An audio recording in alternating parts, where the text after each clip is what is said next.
We rolling? Going live in 3, 2, 1.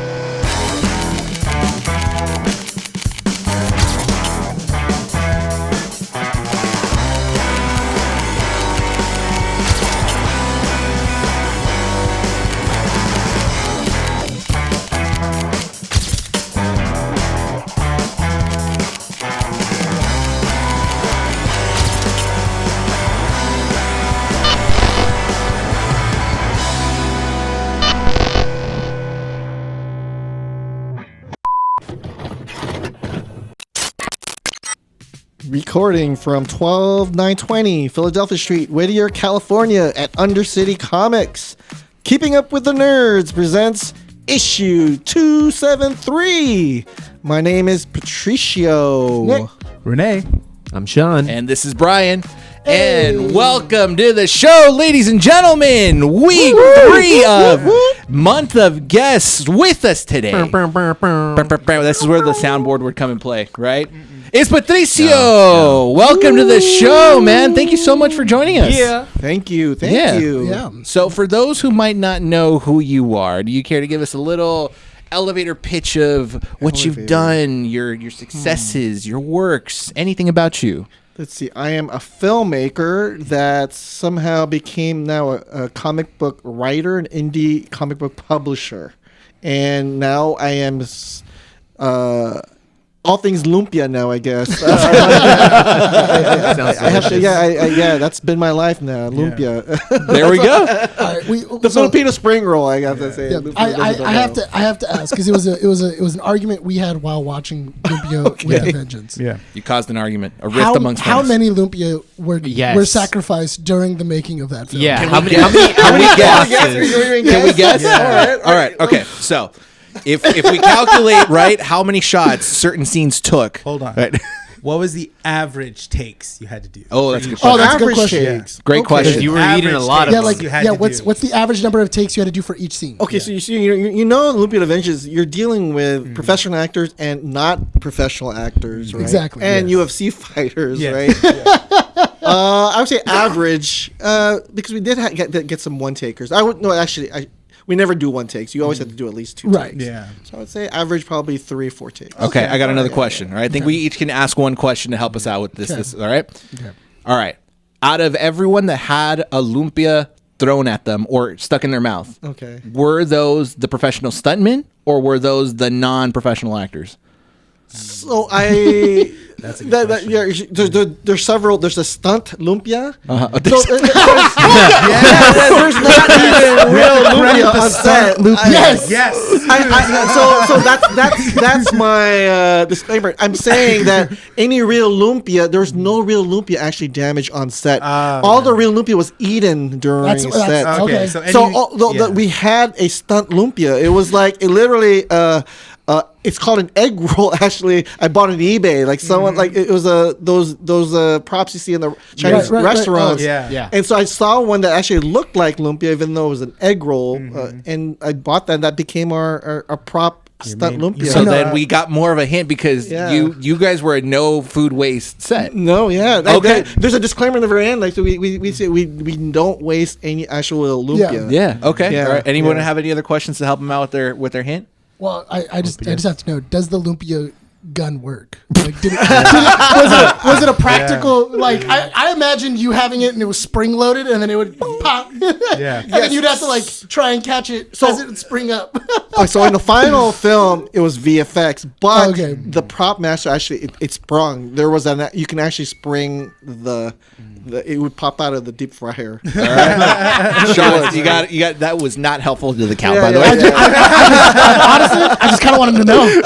The entire movie, I'm like, I hope that's practical. You got one question. No, I don't think All right, we got if Sean's skipping his I don't question, think I have a question. no. immediately pick a number. Go. 46. 46, I'm gonna say 95. 95. I want to say 1,500. I'm gonna say 76. 76 what? Lumpias. That were you. Lumpia. Yeah. I'd say 15. That was actually I don't know because not even that much. Oh, yeah? No. So there's also a VFX Lumpia that was like a fake virtual for post. So if you're talking about on set, when we had Lumpia, was the only ones that was eaten on camera. It's like 10. Let's say I will. Gosh, I never did a final count, but I would say we had several scenes. We had it doesn't count the actual Lumpia that wasn't used, right? Right. So that Lumpia we probably made 100, but not all 100 were used. Oh, okay. That's what I I'm see. saying. So were the Lumpia Okay. that were in the actors' mouths? They were real. They were real. They were real. Okay, so those. Yes. So any lumpia that was being shown as eaten was a real lumpia. Yeah. I would say probably if we want to give me a number, under 50. Under 50. Oh, Who? okay. There you go. That made it on screen. That made it on screen. Technically.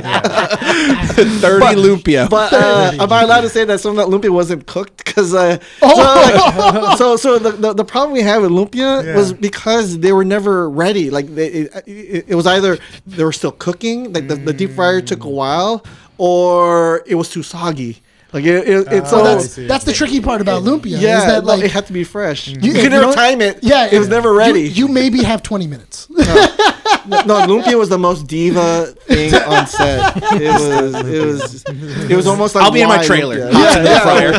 yeah, and literally the trailer deep fryer. We're like two deep fryers all ready to go. And there's a Wrangler. We had a lumpia Wrangler. It was almost like, okay, it's ready, and then we had to. It's I would have loved to have been the lumpia wrangler It's on like this film. you know what? I want to believe that that job was advertised as like what is it called when the person that's on set that manages the weapons and checks it? Oh, yeah. like it has that type master? Yeah. weapons master. Yeah, the And so weapons you master. apply Yeah, for prop it. master. Yeah, prop master. They go on set. It's like so you're the lumpia wrangler. You're gonna be checking to make sure that all fresh lumpia are good. The prop lumpia is set as well. That's your job for the whole set. For the whole film. That's awesome. Before we move forward, please check out our website, keepitupwiththenerds.com. Check out our socials, Instagram, Facebook, and X.com. Check out our YouTube channel, youtube.com/keepitupwiththenerds.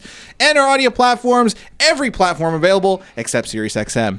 We're going to just do it that way from now on. Check out our Patreon, patreon.com/keepitupwiththenerds. And our channel sponsor, W.GG. Be better. Use code KEEPUPNERD for 10% off. So you are actually our first filmmaker guest on our show. honored. Yeah, it's great. Yeah, you're opening up that I guess that spot. So it's great. It's cool. You took our Appreciate cherry. it. Yeah. Thank you. Or more, you took our lumpia.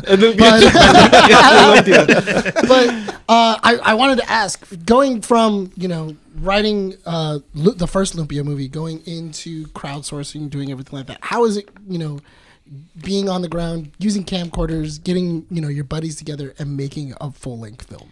I mean, it's like us. We're vibing, right? We didn't even think that when we did the first Lumpia movie. Actually, the first Lumpia movie was actually a reunion because we were ready when we were kids. We were shooting old superhero films, right? That's why my company's called Kid Heroes Productions. Okay. Because our movies were called Kid Heroes. So we'd already had experience shooting together. So the first Lumpia movie was kind of like a reunion movie because I was still going to USC Film School at the time, and went back home like, hey, let's shoot together, with a camcorder. But what's crazy is that none of us would think that the movie would be playing in film festivals like 7 years later. Right. But I think that movie is a testament because I never finished it that summer. Yeah, so there was in your YouTube channel, there's the origins of Lumpia, the first film. The first So one. you started in 96, 96 the summer, yeah. and then you came back 7 years later to finish the film and finish it in sporadically we would shoot. sporadically. Yeah, scenes like that's why people are growing up here. Like that's kind of like the gimmick with there's no continuity. Yeah, people were losing weight. People were like changing that's a joke, clothes, right? braces. Like Francis, yeah. like Moon, the character, he would run up the hill. He like grew like 7 years. Yeah, this is like, but he's still the same age in this. Yeah. I think you guys, you know what? There was a little thing that you said that I'm just like, okay, you guys are underplaying how much you guys knew how to shoot film, because you guys in that origin video said like, oh yeah, I don't even remember if our boom mic was like a stick with a microphone taped to it, and then literally the next scene is a lumpia on a green screen spinning, and I'm like, back in 1996, I don't think a normal kid or even like a young adult understood the concept of green screen. This is like pre-YouTube basically. Yeah, no. Which is it's crazy. You guys were actually doing this kind of stuff back then. But we were just doing it for fun, right? Yeah, it was, exactly. It was one of those things that I think it takes a village. I think that's the one thing, right? You can't shoot a movie by yourself because you need people to shoot with. You can't do a podcast by yourself. I mean, I guess you can, but it's like a lot of It's an echo chamber. Echo chamber. But that theme of just working with folks and just being my friends, that it's there's the whole kid quality, right? Like you're remembering why you're doing it, even though the financial gains of it is not there. You always think about why you're doing it, right? You're doing it because you're having fun. You love this medium, and you just love creating stuff, not just by yourself, but with other folks. So even today, I'm still learning. It's the origin part of it. You talk a lot about you guys talk a lot about how you guys are trying to incorporate your guys' culture, your heritage, like a lot of the Filipino aspects, and trying to bring that and show that representation. Because what representation was just a recent topic in Hollywood. I think It is. in the last maybe decade, you're barely expanding into Hispanic culture, European culture, like in the Middle East and stuff like that. So you're barely getting that kind of representation. And for you guys to be talking about this stuff 15, 20 years ago, it's massive, because Filipino culture in Hollywood movies, I don't think it was ever really as apparent. It wasn't. I could count all on the hands. I mean, that's why Dante Bosco, Rufio, was such a big deal for us. Yeah. Right? He's Zuko now. Like, he has such a big audience. But remember, Lumpia was inspired by El Mariachi. It was that was a spark that really me and my brother were just having fun with it. We're like saying, okay, here's a guy using guitar, right, as his weapon, right? And we loved that whole spaghetti like fun of that. And we said, what's the Filipino version of it? That's where it started. What's the Filipino version of that? And we're kind of having fun. We're like, what about a guy who just throws lumpia? It was just like a joke. Yeah. And then I'm the one who just took that, and I'm still validating it to this day. But that's where it comes from, right? The whole rule of just what if doing this.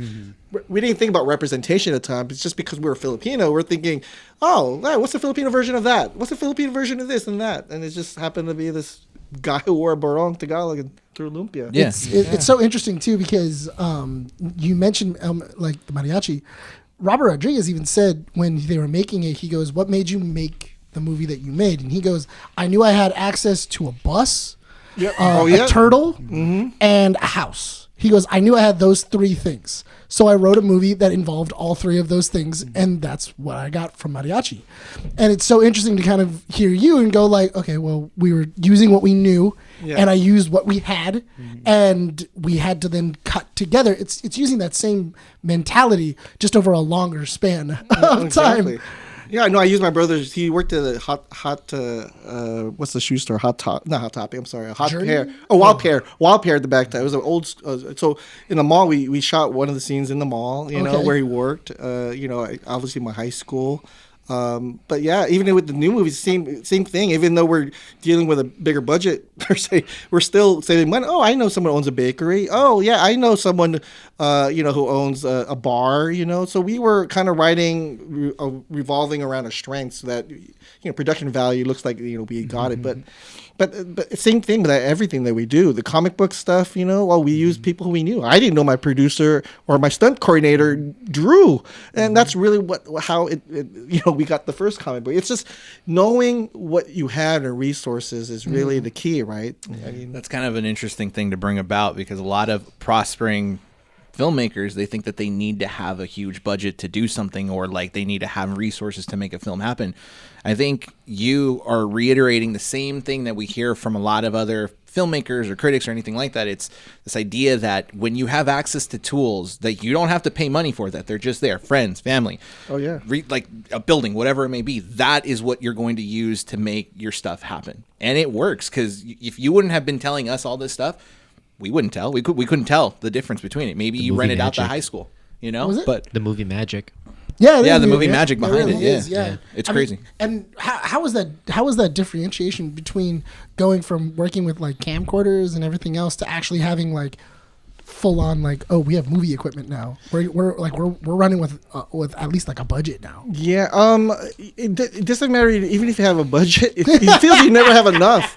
Even if you have I mean, I was the crazy one when we did Lumpia the Vengeance. It's almost like we never even budgeted, because I knew already how much it was going to be. I'm like, okay, what can we do to get to that point? And so we always felt we were fundraising even as we were shooting the movie.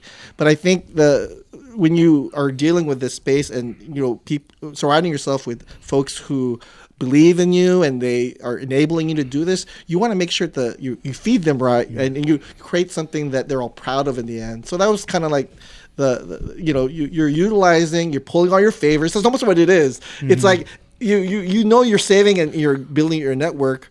But when it comes to budget, I think we're preparing for this feature because we had already done, even past the Lumpia 1 movie, we already done 20 years of music videos. So we had already kind of cut our teeth already with, just really getting the grind of indie filmmaking with music videos. But we're doing music videos for independent artists, and then we did the Black Eyed Peas video. So we kind of got this whole the few major level experiences, and then we did the indie stuff.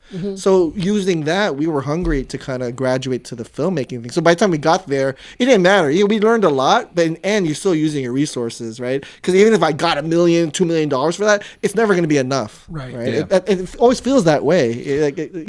You never have enough, but that's why you always have to be resourceful when you're creating stuff, and then and always have an end game. I think that's the one thing I always tell folks is that just be careful because you need to finish it. Like I've had so many fellow creatives who start a project and they kind of like, oh, let's go, but they didn't have enough or didn't fundraise enough or didn't plan enough to finish it, and it's just never gone to the can, And so Lumpia 1 was a testament because that was something I never finished that first year, the original one, because I got to film school, I was too busy graduating, trying to get a job, the usual stuff, and then at some point, because I met someone, they edited a trailer on their own time based on what I shot, and it was because of that trailer where it forced me to see that footage I'd shot and had kind of shelved into a different light. So honestly, when AJ Cullen, my creative partner, my producer at the time, he edited that trailer and just kind of that was the proof of concept I needed, because it went from being just a fun project with your friends and neighbor to like, oh my God, this could be a potential movie. And that's what prompted us to finish it 7 years later. Right. But that's why I always stress to finish it. Just finish it. Don't worry about how people will think about it. I think finishing is always the key thing, because it will dig at you that you can't get it done, right? And I meet so many people who are writing their scripts. It's like not finished, and it's like they're still talking about it, but it's almost like you don't start a new project. Finish that up. It's the hardest thing to do, but that discipline, I'm telling you, if you finish one project, it's the best feeling in the world. I for the longest time, writing that first feature film has always been that mental block I could never get through, right? I always talked about writing a feature film, and I'm not talking about Lumpia 1. It was just, trying to get to Lumpia to Vengeance. But then, for some reason, once I finally got over the hump, and it took a crowdfunder to get that, it's amazing how now with comic books or stuff like that, it feels like, oh my God, it unlocks something. I'm free. I can tackle another crazy feature film or a script as easily as it was before. So long answer. What is that? No. There's a saying that, because you reminded me of something of just kind of like, and I heard it from a professor back when I was in school, where it's this idea that in order to be a productive creative, you have to do one thing to kind of get your brain to understand that you're capable, right, of actually continuing moving forward. It's great. I don't think I've ever heard it from any other filmmaker that we've spoken to, this idea, this concept of finishing a project when you start it, because that's what's going to get you to understand that you are capable of doing something. It's a very great positive message. I'll say it's really good. It's also a challenge, right? It is, yeah. Because the hardest part is staying excited over the project. It's easy to just, because maybe that first draft it's just shitty. It's just not working, and then you just lose interest in it. But that's the biggest challenge. Okay, something sparked you to like that idea to begin with. How do you regain that spark again? It's because there's something, that tinkering that needs to be in that project. So finish that, because once you solve that problem, then you can feel you can solve any problem. Yeah. So, did you have a question? Yeah, I was gonna ask, because you came into Lumpia with a Vengeance right when crowdfunding was very new. Oh yeah. It was very new. Like, It was popular. It was trending. Yeah, Everyone was Green doing screen one. in the 90s, Yeah. crowdfunding when Like, people were just starting to crowdfund. How was that like to because at the time crowdfunding wasn't as like it was starting to gain popularity, but it wasn't as like, oh yeah, I made this, like you can toss a rock and go like, oh yeah, I made this project because of crowdfunding. But in the early days of that, how was that to kind of go like, oh, we're like our movie is making impact and people are interested in watching it and they're excited to watch this and everything else. I mean, I think that's why it came down to we wanted to do the Kickstarter because everyone was doing it. So of course, me and the team were thinking, well, if we are going to do a Kickstarter and we want to do the feature film, why not build upon something that has some kind of audience? I mean, Lumpia 1 was already it was celebrating its 10th year anniversary at that time, and it's not like major, but it had a cult audience that we knew. So why not make the sequel to that? Because at least we can start, instead of starting at ground zero, we can at least build from the few that's hopefully we're still there. It was just a matter of just getting to them. So that's what made us confident about the Kickstarter. And we were wrapping it around the idea that we were celebrating 10 years of the original film. And lo and behold, that crowdfunding, I mean, yeah, it was the first time it's stressful. I mean, if you guys have done crowdfunding every day, it's like a grind. Like you got to hit goals. I mean, I've done enough already where, I mean, my streak is still unbroken, but I've done enough already where I kind of know already the beats, and it's different now than it was when we started our first one back in 2013.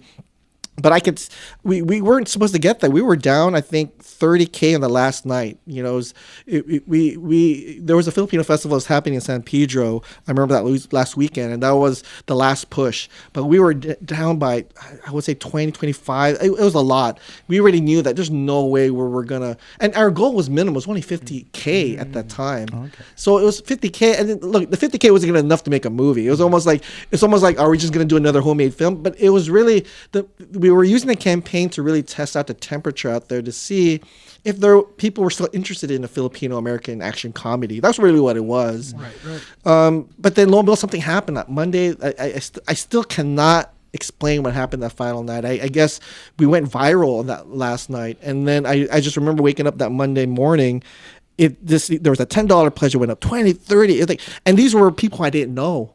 So I don't know if there was an urgency that came out or just people was like, and you have all these strategies like, oh, hey, tell my uncle, can he put down 1,000 at the end, 2,000? But it was worthless because we were down 25K. There's no one in my family who's going to throw that 10K. I didn't have that set up, but it happened so fast and furious. I remember coming up from work. I'm like, oh my God, it's already 6 p.m. There's like 3 hours left. Let's go on Google Chat. And we were already within 5 or 6K by the time it was the end of the day. Wow. So it went to the point where we went from 25 whatever to like 20K. Like, we gotta finish this. And that's why there's this footage of us with like an hour left. Like, we hit that goal. It was one of those things that when you think about it, I'm like, holy, I mean getting emotional thinking about it. Like, what happened? Course, Where are they now?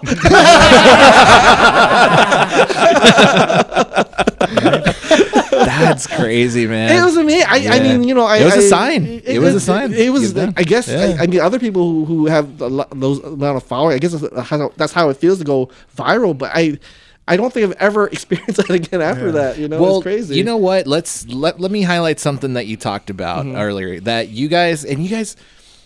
It's so interesting to kind of see your guys' work towards creating these movies, advertising them. In the origin, you guys said that you guys didn't push the first Lumpia into a film festival, much rather you guys showcased it in small events. Yeah, local. At the time, local stuff. Yeah. And then you were using the local area, local artists to kind of open up. And colleges. Yeah, to open up the show. You had local artists come up, show their work and stuff, people that they might not know unless they were around the area. And then from there, you guys went into the film festivals. So you guys started like even lower than a small film festival to get that attention. Yeah. Was this something that you guys knew ahead of time? Is like, this is how we can approach it to make the film a success? Were you guys just doing it like, It's Let's funny, give it a shot. It's funny thinking about that far along because we're still fresh from Lumpia with a Vengeance, and that one had different goals, right? That one was like a movie. We had to get distribution. We had to go to the film festival circuit. But yeah, when you think about the first Lumpia film, it was just a homemade movie. We were just happy that 5 people showed up to a screening. So to build that audience, we're starting out from just local Filipino club screenings here in LA. We did Irvine, whatever. We did those. Any club that wanted us to screen it. It was like high school screenings. I mean, that was fun. I mean, it was like we created our own circuit of like screenings, and it was based on just word of mouth.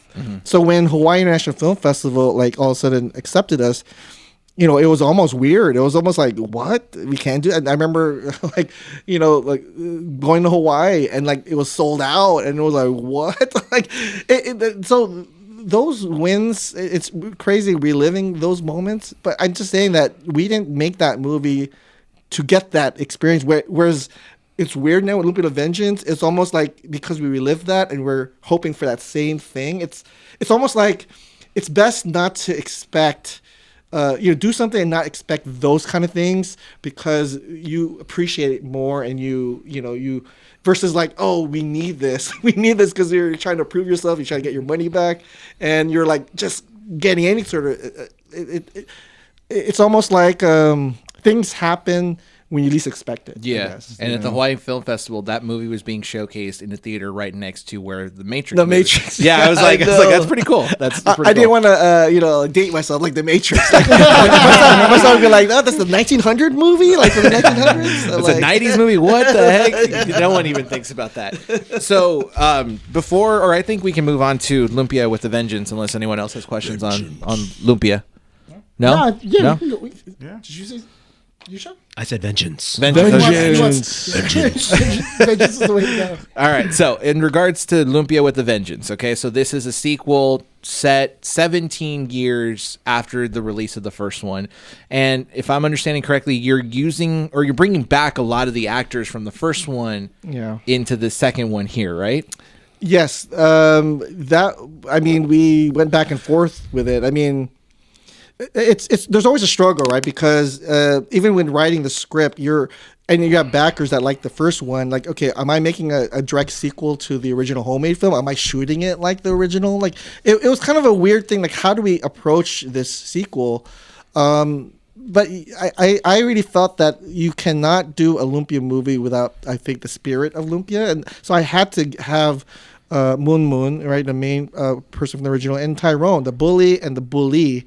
Like, I thought that because we were talking about bullying and that was a kind of a main theme of the first one, that we had to bring them back. Now, they're not professional actors, though I will argue that there are actors because they've been acting since we were 12 years old. Oh yeah. So it's like for a while. And we got a lot of that because can you imagine some of a professional actor on set all of a sudden we're like, how other people had to audition for it and these guys just kind of stroll in from their day jobs, kind of like. You got to look at it like this. It's like if you acted at any point and the movie makes some sort of impact, yeah, you can label yourself as an actor. 100%. Well, yeah, but when you're it's the politics of the game, right? We're not doing a homemade film anymore, and it's but I think that's what makes Lumpia the Vengeance so unique, right? It's like I always say that the sandbox that we started playing with has just gotten bigger, and now we have Hollywood legends like Danny Trejo that just wants to come play with us. That was my question. Yeah. How did he get whiff of this? How did he get involved? I mean, that's exactly that's the thing, right? That you're so used to people saying no to you, being rejected,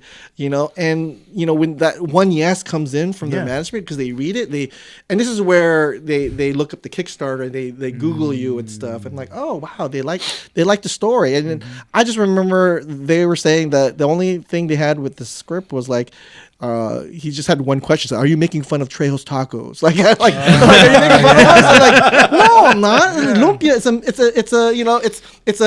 people just misidentify. That's what it is. That's the joke, right? So the jokes he played in the movie were actually real jokes that happened in real life. I thought the Dragon Ball Z part. Yeah, I thought it was funny because we were watching the movie. We're all watching it together, and then you can see that there's taquitos on the thing. Yeah. And I go, wouldn't it be hilarious if Danny Trejo got a taquito and then he threw it at the lumpia and the lumpia in it then had a Dragon Ball Z moment, Yeah. I was like swimming. But I swear to God, mind this you, happened. he's saying this very specific thing. Yes. And we're watching it, and we're like, Literally that would be moments. crazy. Like, yeah.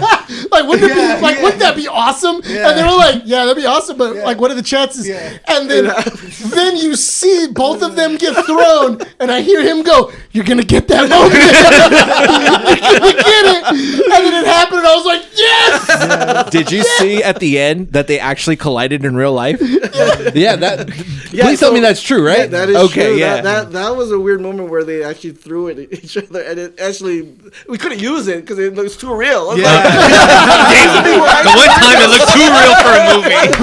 it's too real. We can't use that thing. That was Purposely like, missed. no wonder Dan Shay gets the money, man. Like, it was spot on. Well, I mean, he's used to throwing machetes. No, I for the first time, like, okay, these guys are worth that money. Like this, these guys, this is the reason why they're Hollywood. Man. Okay, I'm gonna pitch this. Okay, I need you to pretend that you're talking to Danny Trejo right now. You're directing him, telling him you have to throw this taquito at the lumpia. How was that moment? Tell us how that moment was. And if you want to act Danny, it, yeah, tell us how it was directing. Oh my God, Mr. Trejo. You're gonna I was very intimidated. I was intimidated. But it was nice. I mean, he just wanted to know his marks. So it's almost like, I've been warned, not to tell. Okay, I don't know if I should share the story, but so I know another filmmaker, another friend, Walter, who worked with Danny Trejo in the previous movie. So I was already asking a lot of questions in preparation for my shoot with Danny, and he warned me that just have cue cards ready. And I'm like, why? I don't want to spell it out, but why would anyone need cue cards, right? And so when he showed up my set, I had it all ready to go, cue cards, and then all of a sudden, he came in and he memorized all his lines, and he was like, "Wow!" And then I realized he was reading the wrong draft of the. He didn't get the revised sides, and I'm like, "You got the wrong they didn't what happened?" And then he gave me that usual that stare like he was gonna pull out his machete right there. And be Yeah, like, all right, exactly. This wasn't my fault. But I remember when he said, he just said, I need cue cards. And I'm like, oh, good, I got it. I got back. I got you. But I'm sorry, Dan doesn't matter. The tacos are really good. Best tacos I've ever had. So where's Trejo's Tacos at? I might be stopping by. But to go into You cater? well, he also has craft. He also has the craft services as well. No, but what a full circle moment for Desperado to be kind of like the movie that influences you, and then it's also Danny Trejo's You're on point, man. Yeah. So the moment the final, after all this tense the shoot that we had with Danny, I finally had my moment. I was just sitting on the ground waiting for his final shot. I just sit with him like, Danny, can I share with you something? Like, this is a full circle moment, because did you know that El Mariachi, inspired the first Lumpia movie, and you were in Desperado, and he goes, yes, that's very cool. Where are my makeup ladies at? Here you are, spilling your heart out to Danny Trejo. And he goes, I need to take a picture because I need to show my ex-wife this. I'm spilling the beans already, but it's okay. It's like 8 years later. Oh, that's I great. get you trying to have your beautiful moment, but I need to be beautiful. get the moment. No, Danny was very sweet, though. I mean, let's have that moment. He was kind of like, I was hoping he would say, I'll introduce you to Robert. That would have been my moment. That would have been like, I was trying to put that thing in front of the carrots. Or hey, there's a role for you, and Machete keeps killing. Exactly. Something hopefully. Yeah. Still waiting. I mean, Rebel, without a crew is like the Bible for us filmmakers and DIY. I mean, that's the reason why Lumpia was born, because I read that book. Like I didn't do the blood. The donating the blood. The plasma. So you managed to. So Danny Trejo, part of the film. I also want to say it's really funny that he made his appearance halfway through the film. So like, if no one saw the cast list or anything, they're watching this movie with like a lot of like, just like, oh, when did Danny Trejo get and this? Danny Trejo. I just love the fact that the way they introduced Danny Trejo is literally like. Like right there, it's like what? As he should be. And when you watch it in theaters, you literally hear the like you can feel the everyone just at the same, like that's how it felt when he walked in set. It was like that's exactly. There's it's real. One audience member was like, dude, I love his tacos. I don't even know about anything else. Trejo's tacos. It's just like one guy just like never seen a Danny Trejo movie at all. It's just like, He's an actor? That's smart. Dude, I saw him in Spy Kids. That was it. But that is really awesome though. Especially kind of going through that whole thing. At what point did you go and you were like, okay, we're gonna change who like Lumpia Man is, and we're gonna act, and like these are the type of people. This is the person that we're gonna kind of like seek after. Yeah. So that was a hard. So Carlos Bayon played the original Kuya, right, the Lumpia Man, and then when Mark Munoz, I mean, he was a UFC former champion that just retired. I mean, he's not like an A-lister UFC fighter, but he was very popular in our community. When he expressed interest in playing the role. We had to, and I had to break the news to my buddy, but he understood. It's like that bench player that comes off the bench, right? And the starter who all of a sudden had to sit on the bench, but he understood that this was a team effort, and we needed, this is a different game now, right? That we're trying to level up, and like it's all about, hopefully that name would get us more people to join our cast, right? And creating an experience. It's always hard. I think that's the one thing. You never those little moments where people are able to say, hey, I know they're not as important. How do you say it? Everyone together, the whole project is bigger than themselves, right? It's like the fact they would sacrifice their own ego, being the lead star from the first film, but give them a cameo role, and there's a whole point where he plays a sniper now. That itself was like really what I think the theme of the project, right, to move forward. Crowdfunded film, and now like folks, just contributing, to the project. I always argue that we just willed this whole movie to existence, right? Like we have no person right in mind, no studio would greenlight a movie about a guy that throws an egg roll in a movie, right? I thought it was I thought it was always really funny because as we were watching the movie, I felt like I was on the same wavelength because every single time that something would happen, I was like, I'm really hoping that gun shoots Lumpia. And then they were like, oh no, we're winning, and then he goes forward, and then you see the barrel all huge, and we were like, oh my god, we're like, it's gonna. So did you predict the smoking Lumpia too? I was predicting a lot of things. So we were on, like every couple of minutes I would be like, oh man, like wouldn't it be cool if this happened, and then it happened on screen, and I was like, this is great. This is perfect. So upon watching it, we were watching the movie. Mind you, I don't know the character of Lumpia Man and stuff like that, so I don't know what to expect from him and stuff. But it was really cool to see him. There was a scene where he's kneeling down, and he's rubbing it against the ground, and you see the smoke come out. And I got so hyped. He did. He loves it. Yes, make Lumpia his weapon. Make everything he has to do is a Lumpia. He has to unlock a door with the Lumpia thing. Just something comes out, like a key grows out of it or something.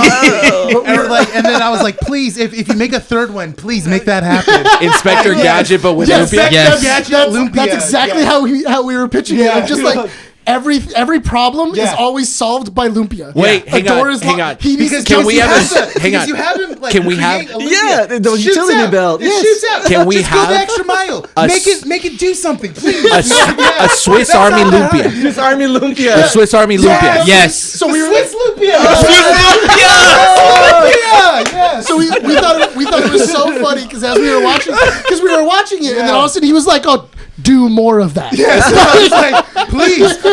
I was like, so as soon as I saw him go and smoke, I was like, yes. I was like, yes. I was like, See, this is why the movie works because Yeah. I mean, look, we can accept that a man dressed up like a bat can do all these things. with the bat utility belt, right? True. So that's how in the writing room we were writing. It was almost like, why not? Why couldn't a guy throw a Lumpia? You got it. You're we here, really, man. we You're really here, all the yeah. other stuff. And so it's like, why not a Lumpia? Like, so that's that. Yeah. It's funny to say this with not because there's other things Swiss, that we could yeah. we could not afford those kind of things. Yes, So everything from even the we call the Shanghai Surprise and all that stuff, like all that we even created even posts. Like it wasn't even on the original script. It was all like all post. We created a lot of those things in post. That's you awesome. know, That's cool. and some of those weapons were kind of like even the one. It's weird because Yeah. I think you're the first ones who was actually like that, Joe. Oh, those were awesome. It was a road flare, right? It was a road flare, right? I got super excited because I was just like, I mean, I've seen him fight. I was Yeah. like, but I mean, I've seen him throw the Lumpia. It was everything I was expecting. But when I saw him get the Lumpia and then it came a road flare, right? I was like, yes. So for you, it was the Lumpia bomb or the Lumpia Yeah. smoke, right? For me, it was when he's surrounded by everyone in Yeah. the bakery, Yeah. and he just goes, and he pulls out like 5, 10 yeah, Lumpia on his yeah, finger. yeah, He yeah. goes, and I'm like, all right, that's it. Ninja Star Lumpia's all good. I know that was what we were hoping. Like, like as we were going through, we were like, I do want, like, if you do, once again, if you do Yeah. 3, If you go ahead, please do this. Steal the idea. Take I'm fine this with idea, it. yes. Yeah, because it's I love the idea of the machine will make his weapons. Yes. and, Yeah, and like it'll be like a grappling hook. It'll be batons. You can then turn it out. It's Lumpia and nunchucks. Nunchucks, yes. Just, it's something yeah, with that. That'd be great if you want to, though. A Lumpia great sword. You know what I thought was funny too, because when we were getting to the end, I was like, you're perfectly setting up Danny Trejo to be like his arch nemesis in a way, which I was like, God, I hope there's a third one. Yeah. Because now he has to be Taquito Man. Yeah. Like he Yeah. has to be. Yeah. Like that's the only logical next step. Flautas. He has to be Flautas. Yeah. There you go. Another niche. Your actor who was the mayor. Yes. When you wrote that Joey, character, yeah. Joey, Yeah. what was the thought process behind that character exactly? Because I have a few questions regarding the mayor, because he was cracking me The up. first mayor, right? The Joey Gillett. Yeah, Yes, the mayor and all that. uh, Yeah, no, that's Joey Gillett. He's a comedian. I actually wrote that part with him in mine already. So that Really? was the easiest really and he improv most of that stuff. Really? I love it because watching him Yeah. was just giving me Nick energy the entire time, and I'm like, "Oh, Nick, it's And that was you." the same look he gave too when he said that. I watched the movie. well, props to Joey. If you watch a Joe Coy concert, he opens for. Oh, for really? Joe Coy. Yeah, Joey. Yeah, Joey Oh, okay. Gillett. Shout out to Joey Gillett. Yeah. He's my homie. We loved all the little tiny things that Yes. were in that movie. Like there were such great character actors. So There was much such charm. Yeah, there was a lot of charm inside that movie. Yeah. We fell in love when we were I'm watching glad. it. It's What great. was it? Your daughter's character's friend? Yes. Richard? Yeah, Richard. Yes, He yes, was an yes. interesting character. I was like, okay, he wasn't like a good guy, but he was very, I don't know. It was hard to Yeah, kind his of. character doesn't survive in the comic books. So that carries on. Well, to the no, he's not comics. dead. It's just we just never knew he what never to do do with anything him. else. Yeah, he's there. He's Yeah. in the DFU, the Deep Fried Universe. Still, he's kind He's of just lurking somewhere. around. Yeah. But yeah, he's a hard character. It's like Yeah. because April Absinthe, who plays Rachel in that one, there used to be the son. It was written as the son of Moon. And when April got casted in that role, she completely took over that movie to the point where I rewrote the third act when we came back for reshoots a year later. Okay. So that was supposed to be more of a love story between them, and it just didn't. And I think I got that. I picked it Yeah. up in the beginning. You were trying to do something, but Yeah. then I think in the writing process, the chemistry you wasn't did- there. Yeah, no, and nothing against Kaylin who No, played that no, role. he It did was a great just, job, It was just us that could not really. We could not. It didn't feel We right. didn't land it Yeah. properly with that, but we kept it open that something would Okay. happen. Unfortunately, it doesn't happen in the comic books. Maybe Richard, he's a villain. I don't know. Maybe So, Kaylin so is a what villain. happens Cool. with Ross? 'Cause what happens with Ross?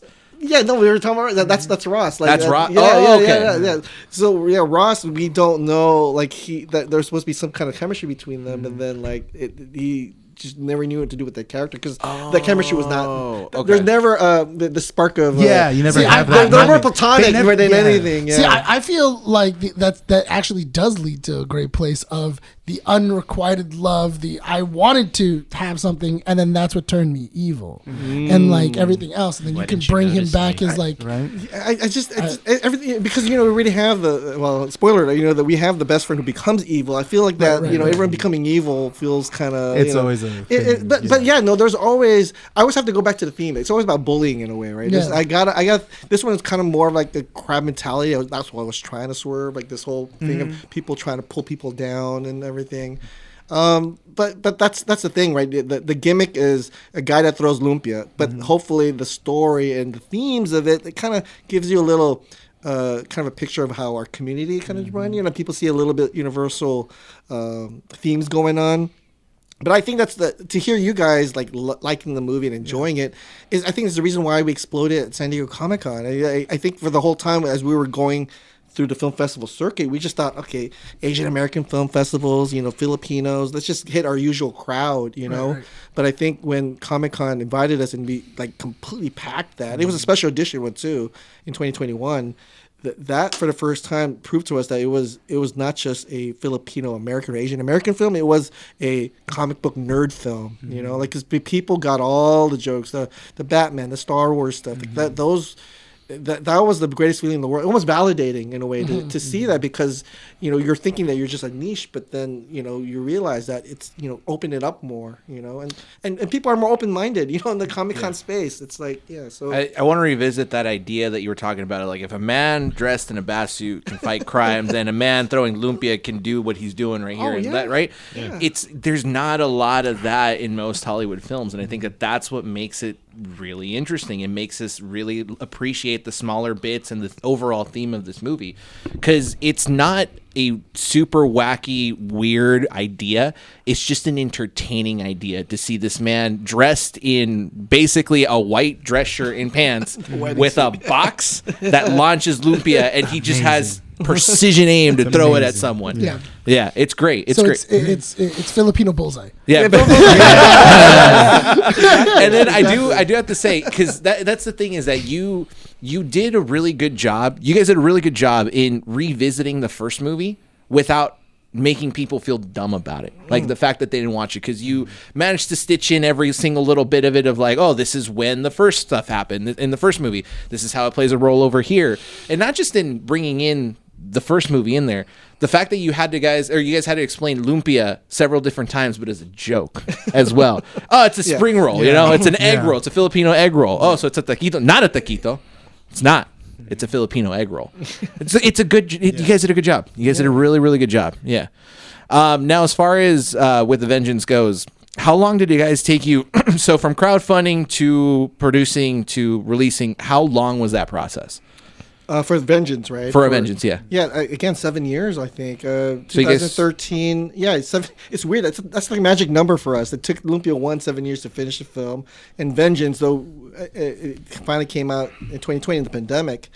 The pandemic actually helped us delay it and rework the movie in post. Okay. I think the movie would have been different if we had stuck to our original world premiere. That it was early 2020 before the pandemic hit. We were supposed to have a premiere, rush it out to post, but because we had 6 months extra, 7 months extra, we literally with the help of all these VFX artists and friends, we literally made the movie and rewrote the movie. And I even had another even secret pickup shoot to kind of put at the loose ends. I think that's that's where it helps to have a great team, because the reason why it is stitching the original Lumpia was because we had a lot of test screenings. We kept showing to people. We kept getting feedback. I kept showing people who never saw Lumpia 1, and then show people who did see Lumpia 1, just trying to make sense, and that helped us trying to end up with the final product that we have. It's something that we're proud of, because a lot of it is not, though it's not the cinematic movie that we were kind of thinking of.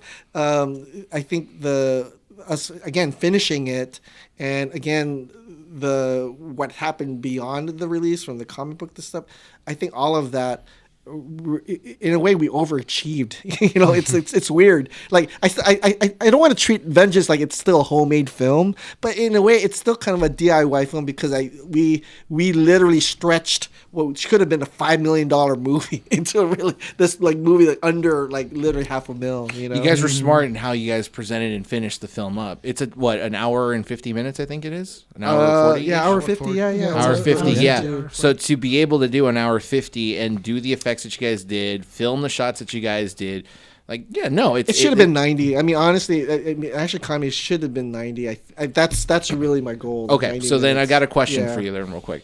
What is the perfect amount of time for a film to have? Like, if someone is going to be making a film, right? Yes. Because right now we're in this era of Hollywood where we're getting 2.5 hour films. The new Avatar movie, how long did I say it was? 3 hours and 15 minutes. 3 hours 15 or 3 hours 50? No, 3 hours 15. Yeah, no, that same look is the same look I had when I saw that. I was just like, I'm not gonna go watch it. I'm gonna go watch it now. I thought it was funny because we were talking about it. We were chloroform talking about me it and today drag me. about the Avatar one, and I was like, it's 3 hours and 15 minutes. But if you add previews and trailers, it's 3 hours and 45 minutes. Yeah. Okay. That's absurd. If you show up right on time, you're gonna be there for 4 I'm hours. not gonna show up on time. So before I become, am I supposed to hit the headphones on? oh, you can. you Yeah. can. You've been You great. can hear us. Yeah, you've been So, so have you ever We could done a hear you. podcast before or no? I have. Okay, but I so just you have forgot- good etiquette. Yeah, because you're- this helps you've been- out. yeah, you've been- It's actually weird. It's like it throws me off. Yeah, but every single time you've been talking, you've been like directly in the mic, and it's been perfect. We always tell people that don't wear this. We're always just kind of like, wear it, because sometimes they go like, yeah, so I'm really, I really enjoy what I'm trying to do here, and now I'm trying to talk. But I like that director shot. When I have people have the headphones like this. Yeah. And shoot, I don't do it. Even though I don't need the headphones, or like. Nah, you're good. I have a question about the PP gun. Oh wait, no, before you ask your question, what is the perfect length for a film? Hold on.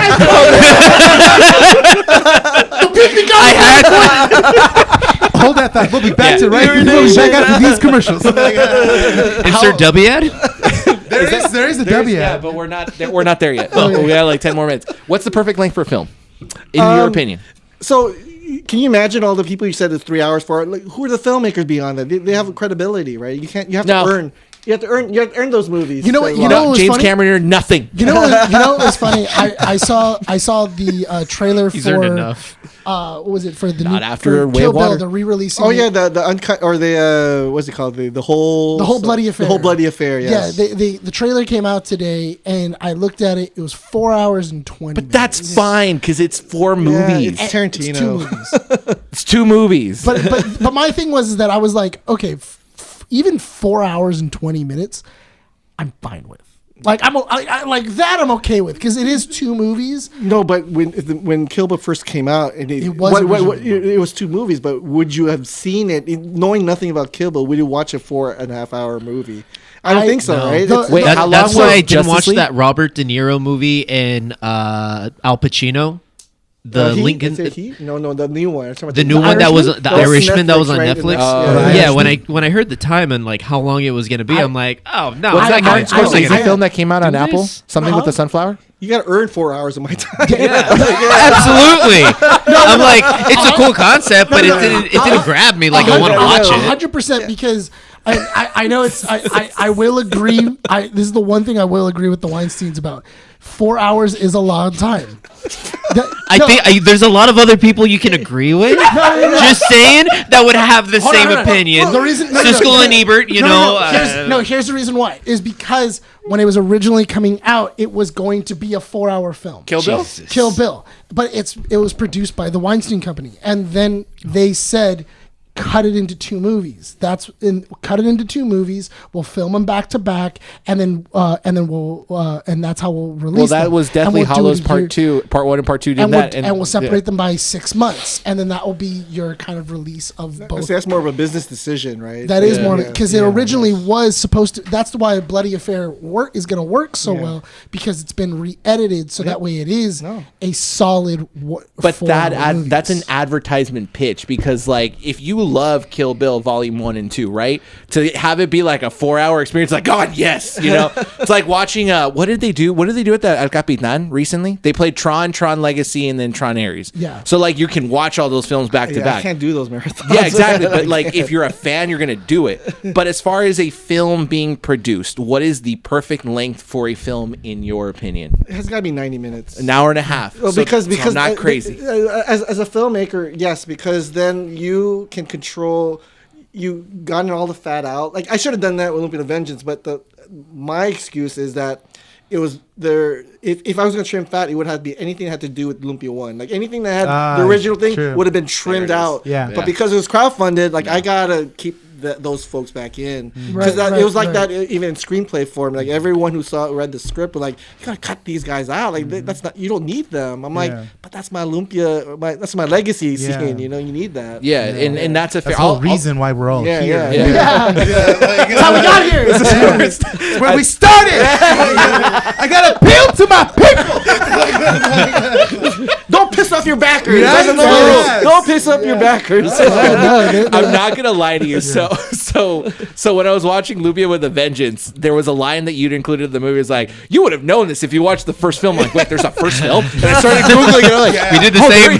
That's when there is a autism first took film. over. Oh, damn. We were telling him Context. we were telling him about it, and then your reasoning for it not being on streaming services made a lot of sense. Why?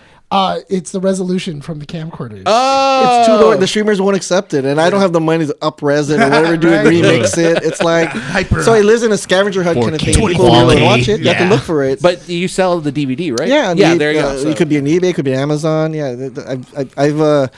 It is funny to see folks who want to relive the first one and they actually enjoy the first one more because it's a sign of it's it's a 90 it's almost like the timepiece. artifact. It's a time from capsule. It's not a filter. Yeah. It's not a filtered movie. But that's what makes it good, because like I said, when you said that, when that line was said by the narrator, it's like, oh, you would have known this if you would have watched the first film. It worked. I stopped and I was like, I gotta look this first film up, and I'm starting to look it up. It's like nowhere on streaming, and I'm like, God dang it, now I won't know what's going on. You know what that moment is though? It's in the comic book. It's an asterisk that says asterisk. yeah, I've seen in the last Yeah. movie. That's what happened. That's Yeah, an but it's a asterisk moment. good pitch to like, and that's where I will defend you on it being an hour and 50 minutes. Because again, some people will share that opinion of like, if it's over an hour and a half, it's too long. No, if you have a first one and there's reasons as to why, and it's your directorial reason to have it be an hour 50, 100%, it makes sense. And you guys do a good job at revisiting those things. I'll make that third movie. Make sure it's a 4-hour movie. 4-hour movie. It's just like all the movies in just one movie. And with like the last 2 hours, just the new movie. Scenes, right? Re-edited scenes. Yeah. All the deleted scenes with Danny Just Trejo. squish them all together. 2 PP guns? Oh yeah, Two what's your PP PP gun guns? question? So- The VP guy. So I forgot about Filbert, the character Filbert. It's funny, we got to cut to the ad. Do we really? No, we're good. Oh, Go, go, no, go. no. Funny. Let him finish. How was that filming it? Because Tyrone, Yes. it was Tyrone and Philip fighting. yes. Filbert fighting. Would you guys like? What was the direction given in that scene? You know, like how often did they break? Or because he is holding a super soaker with piss. yeah. But I think we've normalized it because the first movie is all about Tyrone keying on Philbert's character. So That was a great motivation. Honestly, that was good motivation. But But this is where I give credit to the actor James who plays Filbert. He's an amazing actor. He kind of took that in and he played it with such. So anyway, the motivation when I told him was like I told him to watch Back to the Future 3. Biff. I told him to like look at Biff and how his mannerisms are and like from Mad Dog. Yes, From Mad Dog Tanner. You got it. Mad Dog Tanner. Yes. Oh man. Wait, you said cool, 3? actually. 3 Yeah, part Mad three, Dog the Tanner. Western. Yeah. When he's got like the big old beard. Yeah, Yeah, and then yeah. when he was doing the showdown, he was like he was doing this like Yeah. posturing. Yeah. No, and I don't know why that stuck to me. I said, just study this. You know? Like I it need just that resonated that, with you, that yeah. crazy thing in there, but it looks visually like Now that as soon as you said Mad Dog Tanner, I was Yeah. like, You I picked saw it. 100%. No, I was like, 100% yeah, good. Back to the Future 3. I was like, Biff, and I'm like, well, he was acting kind of like Mad Dog. I was like, Mad Dog Tanner. So then, can we work backwards on your motivation in the third? If you do the third one, can we have Danny Trejo's have one of his goons be Biff from the second one? the bit from the second one. Okay, Would that man? be a huh? The old man. Yeah. the very, old like, man version, no, not like the Casino Biff. Casino Oh, Biff. That's Casino what it is. Biff. Yes, I love it.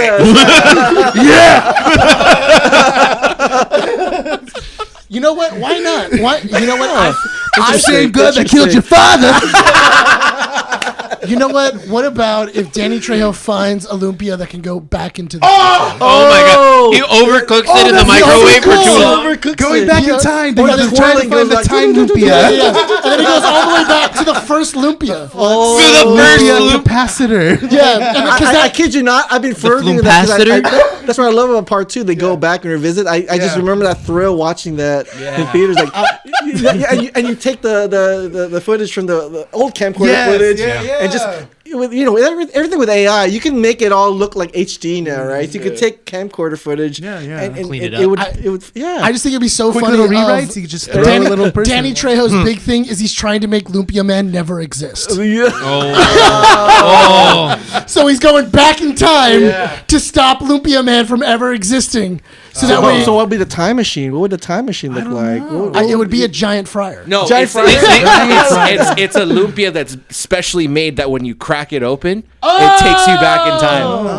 Okay. Yeah, Okay. and that's how you have limited amount of lumpia to break. Oh, okay. Yeah, So not a deep fryer where they just go underneath like a hot Hot like tub hot tub time machine. Hot tub time machine, yes. Yeah, but you need that lard. one It's item. There's it's a danger not here. heated. There's It's a danger. just straight up lard. You have to go deep into the I lard. go into the. I'm okay with I'm liking his You're gonna version need better. a lot of That's Vaseline. funnier. But That then is we so have, much but we funnier. have to be careful because the last thing we want is to have a Lilo and Stitch moment where they have to re-edit the whole thing because we don't want to teach kids to jump in fryers. No. But here's Oh, here's the God. pitch. Yeah, that's when he right. comes out in the past, it's like an apocalypse. Now it comes out like. I want to see Danny Trejo in lard. And he comes out and he's fully naked like teacher. Wait, can you do the pose? Yeah, the pose. I'm angry. And like it's like he's in the pose as he comes out. Yes, we are. We're writing it now. This is The pitch. L3. So we need to clip this and send this to Danny and be like, Mr. Trejo, this is the pitch We for have a proposition. Lumpia 3. Yeah, that's the trailer. L3. Yeah, it's called L3. The lightning bolts are the Roman numerals. And then it's a Lumpia as the clock hands. And you gotta have a trailer guy voice. Out of oil. Trailer guy voice. Out of oil. You may be out of oil, but I'm not out of Lumpia. We're recording this, right? We're recording this. Or if you need help with Lumpia 3, we're always available. You can have. We announced Lumpia 3 like a couple years ago. Oh, you we did? have the Yeah. logo, but we don't have any movement yet with the third one. You can have But Tyrone the get third bullied logo, by a you see younger the one. logo? It's basically it's the Wolverine, the 3 Olympia. I do that was the logo that we Nice, I like that. unleashed. but we have no news on it yet. Look, if a million, this is my pitch. If 1 million people watched it on free on Tubi right now, 1 million, just need 1 million, I'm sure we'll greenlight Lumpia 3. Let's get the numbers. Clip it. Just do it. Clip it. Million people. We'll have a link for the movie, man. Yeah, I'll on link Tubi. the origins. You have the 2 origins of the first Lumpia, the second Lumpia, and then the Tubi of that one. I'll link it. Also, let's everything in link the description. Amazon link because you said you can purchase it on Amazon and eBay, correct? First one. The first movie. Oh, the first The first one. one. Yeah, Okay. DVD, Yeah, the yes. first one. Can the end of Lumpia 3 be like a mystery man, and it's just the camera panning down to his wrist, and all of a sudden it's just claws of Lumpia coming out of his wrist? It's Lumpia I time. feel like I feel like if you're just leaning into this whole action trope, you end the third one with like a mysterious figure just kind of looking at the characters and just be like, "Don't worry, son," and then just end it right there. What do you mean? Don't worry, son. Yeah. Dude, I'm sweating now, No, dude. These so are great that ideas. moment, it's funny that so I literally if Lumpia and Avengers, this was my plan. If it got picked up by a major distributor studio and like, oh, Lumpia, like you know, like whatever the biggest thing that could have happened after Comic Con and all that stuff, we would have shot a stinger for Lumpia with Avengers, but released it in theaters when it was playing in theaters. But that stinger would have been a mystery guy after credits, and it's like someone checked into the hotel like Fogtown and like, sir, what are you here for? For the Lumpia man. It turns around and it's Bautista. Like that was my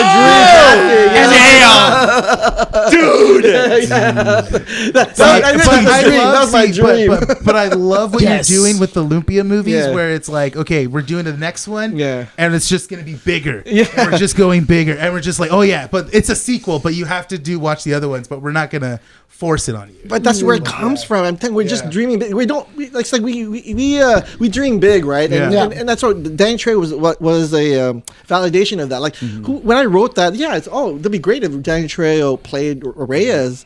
But it like then when we started shooting, he wasn't even casting it. He was in the middle of shooting. His manager finally said, "Oh, let's go do it." So that's what I'm saying. That we're putting things up there in the universe because you never know what's gonna happen. You know what I mean? Of course. Like, Law of attraction. so why not? Manifest that. Don't scale yourself down unless you have to, whether it's money or resources. Yeah. Think big first, because you never know. Damn, man, you're full of positivity. Dude. This is great. You got to. We believe in superheroes. Come on. No, I mean a lot of filmmakers are always kind of like, oh, you gotta be reasonable. You gotta do this. be It's a lot of realistic work. to the audience. As long as we don't talk about finances and what happened. That's future people problem. Right now, we're in the moment. Yeah. We want Lumpia Swiss Army knives. We want a time machine. We're in apocalypse now with the Exactly. I- Naked Danny Trejo. I think naked Danny Trejo, Apocalypse Nowing out of lard is possibly the funniest thing I've ever thought. Because I would love. It's easy to get that shot. Just get like a big tub, like a circular tub, Yeah. fill it with Vaseline, and then just push his head through it underneath, and then there you go. But my thing is that he walks in with clothes. Oh. Like he walks in with clothes. When he No, comes we out, want to see his tats. Come on. No, but that's when he's coming out because he's glistening. Yeah. He's glistening in tats. I'm okay with that. we definitely need the butt shot from the back. But that would be But the the shot. Exactly. Stunt butt. Brian's a stunt butt. Brian's- You know what? Brian's You know what? To be in a movie, I'll do it. You want to be a I'll do it. the only time where you Oh, act now- like now that. do Now it. I will. Yeah. What is my motivation to do cake on cake, Nick? Huh? Money? Am I going to be? No. You want to be Danny Trejo's butt. I'm not working in a film. No, your motivation is your daughter. Before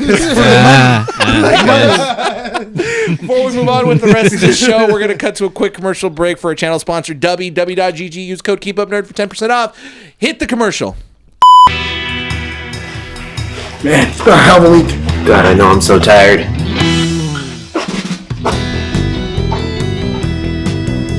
I think Rene's getting ready for us. Damn, he's really shaking one out. He's pushing that punch. Ooh, I hope it's Calio creamy.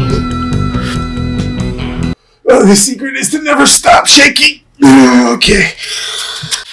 Caffeine from whole coffee fruit extract, no calories, no sugar. W. Use code KEEPUPNERD for 10% off all orders. And And we're back. Yes, let's continue talking about Lumpia. Do we have anything else to pitch for him for Lumpia 3, Lumpia 4, and Lumpia Unchained? You know what? I feel like with the Lumpia series going forward, they should just become like the Fast and the Furious series, where it just gets crazier. Like it's just like, last time we had Lumpia flying all over the place. Now we have homing Lumpia.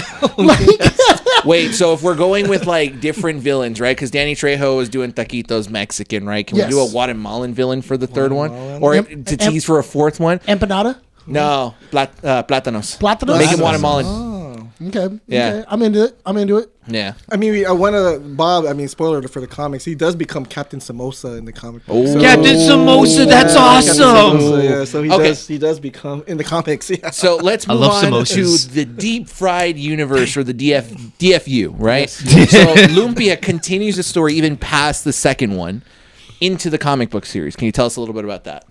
Yeah, I mean the comic book really represents things I could never afford on screen.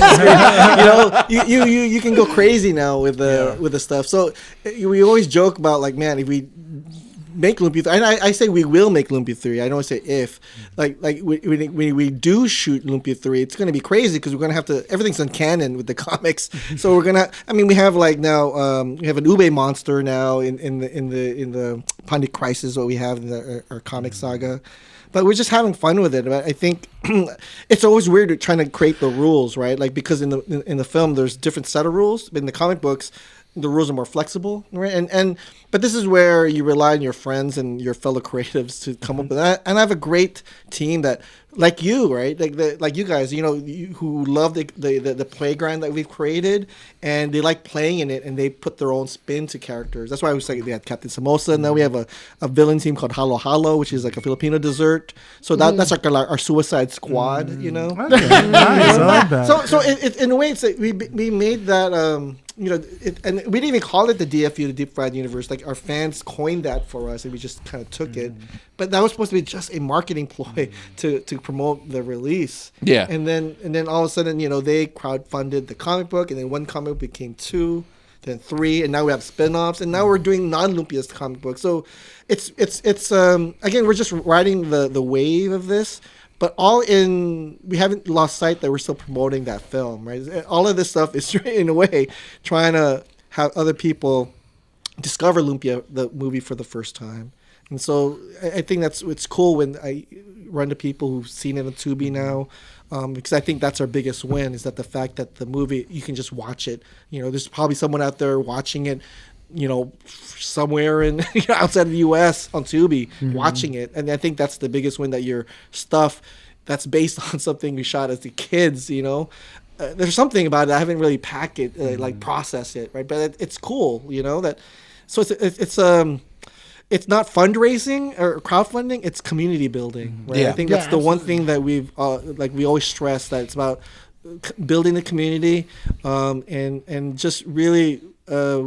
Just finding people who just want to keep playing with you. You know what I mean? Yeah. Can I have you check the camera real quick to make sure it's still recording?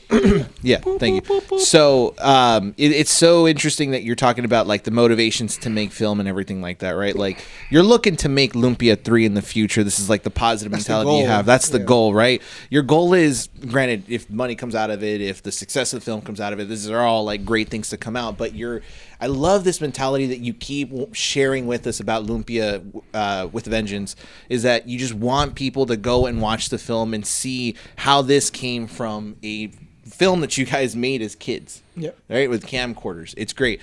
I'll say this, it's inspiring because, again, we're living in an era where everyone has a camera accessible to them in their pockets, right? And you even have major companies like Apple saying that you can shoot a major motion picture on their new iPhones, right? As long as you attach 7 different lenses to it. As long as you have a $10,000 rig, right? Yeah, Pretty much. As long as you have a backing of a movie studio, you can do a movie with an iPhone.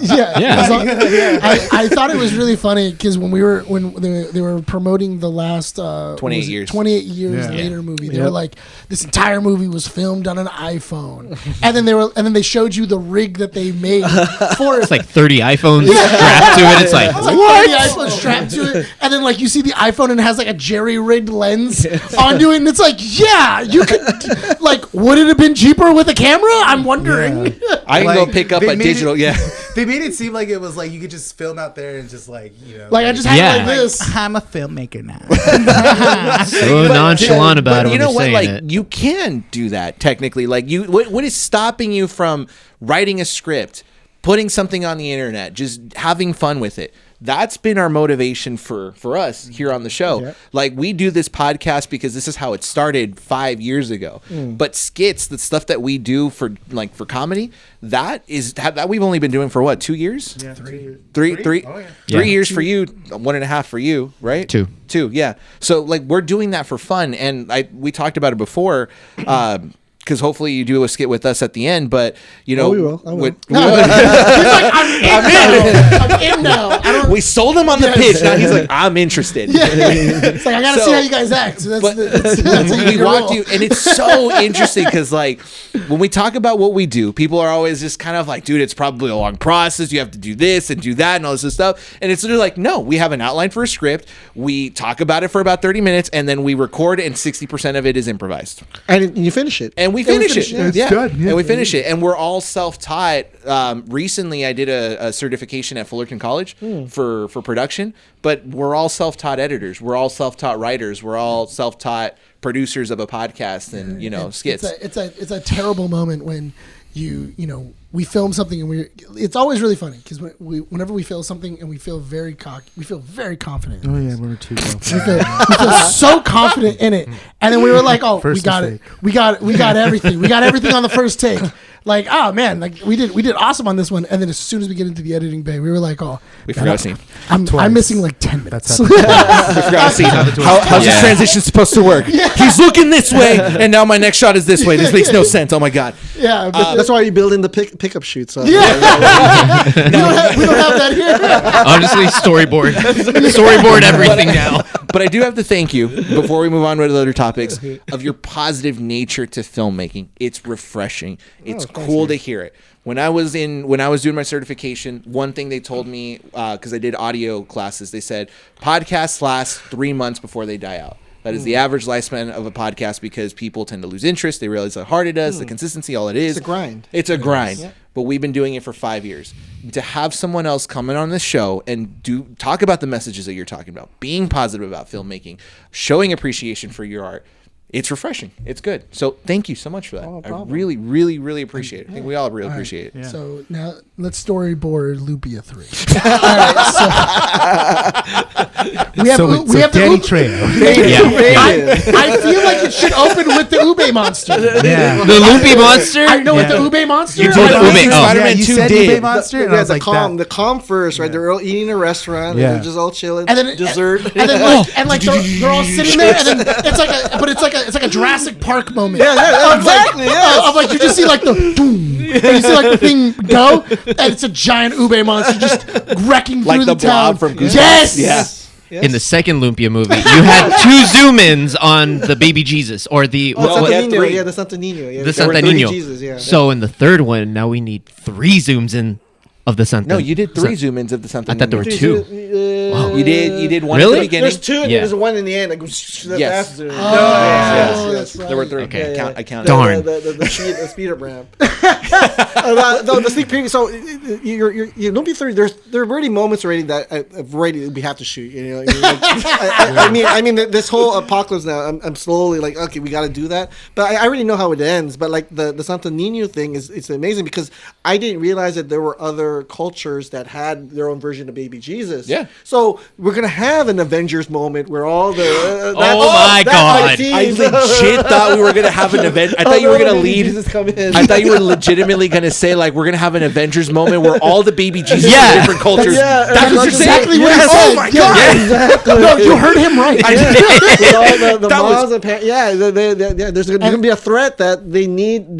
that power. Whereas in Lumpia 2 is the Infinity power of music. Gauntlet. It's the power of music. Little Right here is the Ninos. power of prayers. You know that. You know what? That would be interesting if it was a Lumpia movie. If it was Lumpia Man 4. No, we're going to 4. We're going to 4 with this one. gosh. Because we already have all of it. We already have everything for 3. ingredients, okay. No. But it's more of an Indiana Jones, like. No, we can't compare it to Indiana Jones. What? Yeah, but it's like no, because he's got to collect them all. He's got to get every single one in order to stop it. Lumpia Man gets a radio call, it's like on your left, and it's all the portals opening. It's all And then Lumpia All the 5 is different in Lumpia space. men's. Now we start going interdimensional. We can make the 4th one grounded but be fun. He's looking for the recipe of the first lumpia, and it's a scroll. I don't know if you're like going to my Google Drive.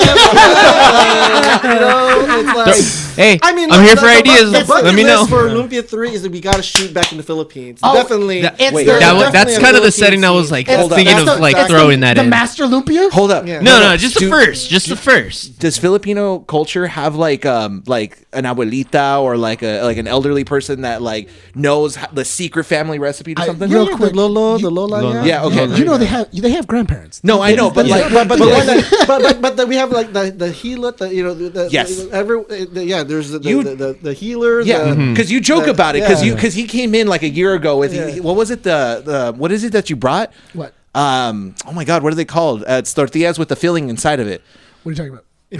No, not empanadas. No. Pupusas? Pupusas. Pupusas. He came in yes. with pupusas. He's like, yeah, I bought this from like a lady that was like selling them in the corner of the street, remember he and came it's by like with- you could oh, tell the that Suicide this, Squad yeah, did yeah. And he's like, this lady, this old lady, like, you could tell. You're Like, like, she's sorry, an I'm abuelita. late. Like, so it's like an elder. Like if you have that in Filipino culture, that's your person behind the computer, the person behind the screen.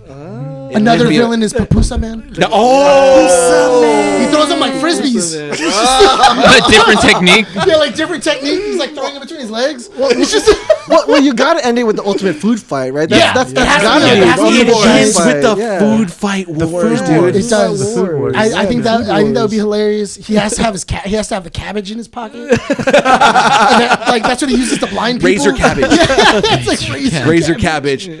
Side size the acid. Now, how do you feel about throwing it out there for Manny Laced in Pacquiao? to be vinegar. in? If you tell it, he might be more inclined if you give him a that's the singing thing role. That put it out in the universe, right? Because we do joke that the Lumpia Man does look like Manny Pacquiao, so we need to fulfill the punchline for that joke in part 3. Literally. Oh, yeah. So Manny Pacquiao needs to join. Bizarro Lumpia Man. Senator Manny Pacquiao needs to join. I think he's due for a movie role, right? Yeah. He's due for a movie role. He's a senator. He's a singer. And Mike Tyson could do it. Yeah. Then Manny Pacquiao can do it. Yeah. Mark Munoz did our movie when he was retired, right? So I think the time that has come.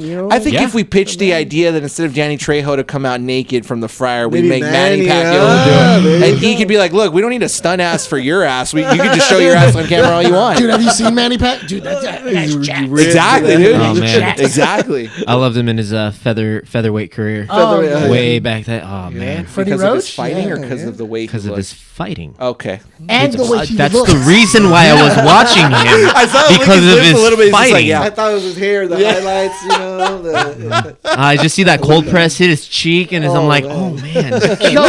No, dude, you see him take off the robe, and you just see 1, 2, 3, just all of the abs. You're just like, oh, God damn. His belts. He has so many belts. So actually, I do have a question about Lumpia Man. So the idea that he's mute and the reason why you have all these comic book panels introducing the characters and stuff like that, is that because we're seeing things through the eyes of Lumpia Man, or is that just more of a visual choice for the movie? Because he's mute because he's not talking, right? Because he's mute because he speaks in subtitles. Excuse me. Yes, he speaks in subtitles, and he's mute because he witnessed his brother getting beat up. So, what's the question again? So the question is the aesthetic of the comic book panel introductions to every character and how you're using that to also show the fight scenes. Is that because that's how he's seeing the world? Oh as no, well? it's because we didn't get enough B-roll in time, and that's the mask. No, okay. that isn't aesthetic that was built in. That's an aesthetic that we built in.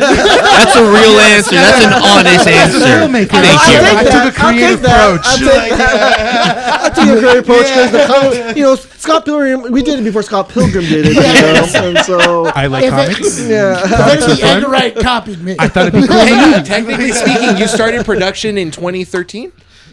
2016. 2016. Was this? It was a test shoot. So 2017 we had a first real shoot, the first shoot. First and then shoot. we came back a year later. So we did need to second find shoot. your records of you proving that this was conceptualized before Edgar No, Wright. but Got Lumpia him. won. No, Lumpia won though. I'm saying that we did the whole comic strips thing before. Yeah. Oh, no, that's true. Yeah, Lumpia won.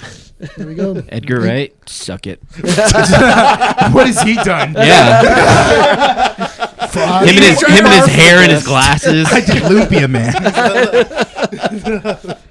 Wouldn't that be crazy if Edgar Wright did see like Right? Lumpia He's one, like, and Oh, he, Jesus. like, he don't admit it? Like, no. That'd be I don't know about the hilarious. movie, and you They're on to see me. he has a Lumpia one DVD. It's just in his little shelf. I just like you push a secret button and then it opens up. It's got a light on it and everything like that. It's the holy grail of all his collections. This is my motivation, my muse. So someone asked him, so what got you into doing Scott Pilgrim? Lumpia. And he just walks away. No, he doesn't say Lumpia. He just eats it. He just eats it, yeah. He just walks away. Even better. Yeah, I don't know. Hey, toss me Lumpia and crowds. Crunch. I want a happy lumpia. Huh? I want a happy lumpia. You want a happy Lumpia? Happy Lumpia. He wants the edible one. Oh my god! He wants the It's like God. a big old Yeah. stogie. I love how they're doing it like a stogie. That was awesome. Preview question. Dude, if- that's what happens when you watch Breaking Bad. I'm telling Right. you. That was Okay, all so Breaking Bad. You're a little influenced by Breaking that. Bad moment, like that's just The happy Lumpia was probably one of the funnier things. What- Of like, I just what was love that moment of them going like, "What is this?" And it's like it's just Lumpia. Oh yeah, no, her friend when he's selling to him in the restroom. The baggies. Yeah. Oh, clever little thing that I enjoyed was when he's fighting in the bakery and he has dough in his hands. I completely Yes, forgot. yes. Yeah. The boxing gloves. I was just kind of like, I was like, oh, so he's like, fighting with him and it's a soft dough. And then he has his hand in the oven and I'm like, Yes, that's hot, right? And I'm like, oh, wait, no. And the moment he punches him, like, it's bread! He's bread! Boxing gloves! get baked. Oh, that was great. I forgot about that. So, okay, let me pick your brain a little bit. Give us the creative process behind that because, like, it's believable that it can happen, right? But, like, what got you to say, like, we're going to give him bread boxing gloves? It doesn't matter if it's believable or not. No, right? it doesn't. It's just the idea of it. Throws Lumpia, Brian. All sorts of reality is already gone. There's a man dressed as a bat on the comic book shelves. Anything. That's what I'm going to tell my wife. Anytime I'm going to do something stupid, I'll be like, if a man can dress up as a bat and sell books, then I can do this stupid thing too. And live. Amen. I'm telling you. That's what we say when we promote the film. It's like That's gonna be my new mantra. it's a new mantra. Yeah, A spider can dress up like a spider, and a bat can dress up like a There bat. we Yeah, go. I can do it. Exactly. I can dress up as a clown and As a do all that clown, other yeah. stuff. So can I. Yeah. It's great thing I bought Really? life insurance. Ditto. Well, I actually had to renew. I had to renew my plan. But yeah, my life insurance. Oh, okay. Yeah. Yeah. Geico? It's just no. I'm part of a union that my dad Farm? does, so I'm like, it's pretty. It's none of those. It's just like a union one specific that VAs get. Oh, I see. Yeah. Gotcha. So since family, they brought me on. See, they've been I like calling me, to I'm think like, of you. cool. I like to think of you going into Geico and you had to talk to the gecko. Oh, I wish. I'm like, hey, where's the gecko? Like, Where's the gecko? Come on. I like to think of him like breaking it down of going, okay, so when you die, this is what your family In his British gets. accent. The meeting is 15 minutes or less. That's it. I prefer mayhem, but I'll stay. Have the Allstate guy come out, or what's his name? J.K. Simmons. Yeah. Oh yeah. Yeah, if Progressive. if I went progressive, I would want to talk to J.K. Simmons. Yeah. J.K. Simmons. Yeah. There you go. Where's the yellow M&M? I want to buy some life insurance. Bring him out. I'm here to make a deal. So take us to the creative process of how you get to that, for example, like having bread boxing gloves. I mean, it's exactly what we're doing here. We even from the gun, the Lumpia gun thing was such a last second thing. But I remember where it came out. It's like, so I have Justin and Earl, the two of my good friends, and they were consultants. Also now they're social producers, and also my comic book writers. We do this. We kind of get together and we start spitballing like all these crazy ideas. And again, he just said Lumpia gun, and I'm like, nah, it's too stupid. And how do it work? And like, no, that's the moment that we need to make this moment even funnier. Yeah. So same thing with the gloves is that when something happens and you're just like, oh, you got to fight with gloves. Every time you hit this wall. Like you're trying to figure, I can't write myself out of this wall. They said, okay, let's just have them spark the thing on the ground. That was literally we didn't know how to get them out. They don't have any weapons. What are you gonna do? How are they gonna get out? There's a cop doing this, and just spark it out. That's awesome. And he escapes, but it doesn't. And that was not in the script. That was just something that we let's just use an outtake from it. That outtake became the moment, and so the thing was all B-roll that we took out because we didn't like them getting caught or like running or like we could not logistically shoot it in a way where it would be believable, and we just took that outtake and went with it. And then, so in the pickups, that's when we came up the whole sparking the Lumpia and everything. Awesome. Like so that again, we were writing the script even when we were shooting it or even post shooting it. It's the improvisation. Yeah. And sometimes that's kind of how creative works because it's like you think you have a great idea, you do it, and like I said, we do it all the time. We write a script and we're like, you know what, this line would be funnier this way, and it ends up changing. Yeah. And sometimes an outtake that that you actually like better. That happens a lot too. We were like, dang, what? Like I had the camera on you and I got that outtake. That's perfect. Yeah. now we have to use it. Yeah. Now we have to use that. I mean, Lumpia 1 was all outtakes. I mean, a lot of people think that they were acting, but I was shooting it like one by one. I would say just say the line 3 different times, and you just say like we never did a whole scene like them talking to each other. We never did that. It was just like one by one, cut it. It was like, and then we would like.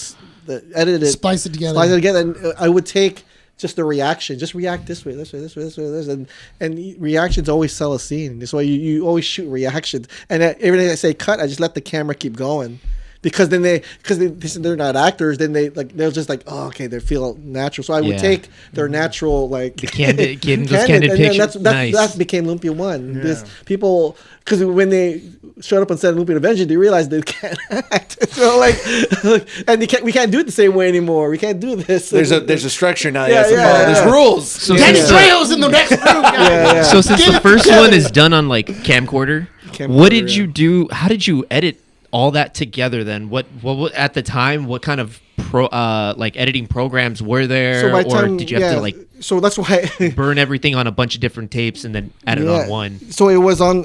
It was the video. It's not even high 8 tapes. It was video 8 tapes that we it was imported into the Cube. It was a Mac Cube. You remember the Cube? It was like it was an early Macintosh. It was edited. Yeah, it was a Cube that AJ Collin, my editing partner, like edited. But again, this looks super familiar. It was like a Cube. It was like we shot, and that thing just died. So you guys digitally edited it? Digitally. Okay. I was gonna say, I'm like the moment you said 8 tapes, and I'm just like, were you guys like cutting and putting things together? I'm like, dang, dude. Well, that was how it was back when he did the Kid Heroes movies. Yeah, we did tape to tape. And then you guys had. And then we had like $1,000 AV mixer. We had all the you can switch sources, put the strobes and all the fancy titling. It was crazy. Super analog. I like that. I see it in my garage. I still have this Panasonic AV mixer. That I remember, I spent. I was working at Burger King at the time. I saved up so much money just for this thing, $1,000. Now on digital thing, it's like on CapCut, it's like freaking like a it's like a filter. And I was like, oh my god, I still have it in the garage. I cannot throw it away even though it doesn't work, right? Because it's like I remember how hard it was for me to get this thing. No, keep it. It's sentimental to you. It's like your first piece. Go to the Academy of Fine Arts and Sciences Museum over in LA. The Oscars Museum. Oh yeah. They have an old school. Oh my god, dude! They have an old school like tape, and I forget who was the one that they were showcasing the movie, but like it shows you how they were having to like put the film, cut it, tape it back, and everything. It's like such a cool thing. I forgot what show I was watching. No, it looks like a cement glue or something that's translucent. I forgot what show it was that I was watching, but it's like in Hollywood with the Warner Brothers studio and stuff, and they're going in the editing room, and this is back in like the early 50s. Mm-hmm. And just seeing the like what they were doing, like those big scissor shears, and they're like cutting it and stuff. I'm like hanging up and everywhere. Yeah, I was like, that seems really archaic, but you guys made it work. The Warner Brothers tour? Crazy. Do the Warner Brothers tour, because they take you to an actual editing studio for sound design. And when I went, at least, they showed Interstellar. And so they said like, okay, we have the footage of Interstellar, but we're going to show you how we layer audio. So they layered the background audio, they layered, and it's like 5 different layers that they add onto it. It's such a fascinating thing. I'm so infatuated with like film and stuff like this. I've never ever in my life, other than going to Universal Studios tour, gotten into like seeing real movie magic or anything like that. It's so interesting because they were showing how like Kubrick did like 2001: A Space Odyssey. Yep. And what he would do is he would do double exposures. So he would film like whatever he was gonna film. Yeah. And then he would then get like that next thing. So like the spaceship flying through. He would then use that same film and then re-record it in there, but he would have it perfectly placed. Yeah. So that way it lines up. That way everything lines up, which is interesting because they've done it where they've been able to like up the brightness. So you can actually see where like things are being stood up. And you can actually see where like how exactly he was holding things in place, and then you can actually see where like the fuzziness of like the outline for each of the spaceships because technology has gotten so advanced. CG looks better in darkness. Yeah, Yeah. it's modernized, or at the time modernized layering that they used to do back in like the 1930s and 40s with old film, where they would add in front of the lens the still of whatever you're trying to use, and then the actors would act behind it, and that would be kind of like the set. It's the same concept, Yeah. but much more modernized. Yeah, but that's The talkies. it's that double. It's like a weird double exposure, and it's interesting too because they've done it already where you can actually see it now, and then you see this is from the first exposure, and then they'll highlight everything that's from the first exposure. Then they'll play the same scene, and then they'll highlight everything from the second exposure, and then you see how they blend together inside of that one reel of film.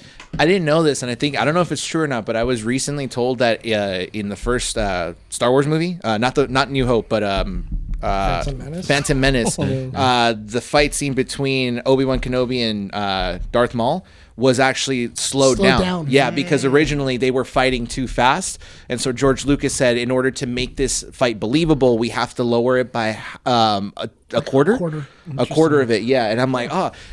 As you can tell, we're film. We love this kind of stuff. But that's such a cool idea of like, oh, if you actually put Ewan McGregor at full speed, it's literally.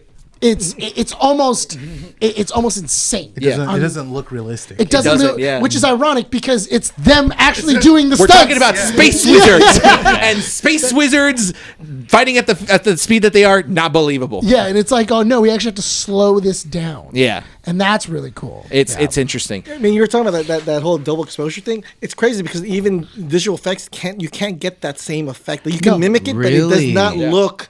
There's just something just crisp about just actual film and how it's looked at.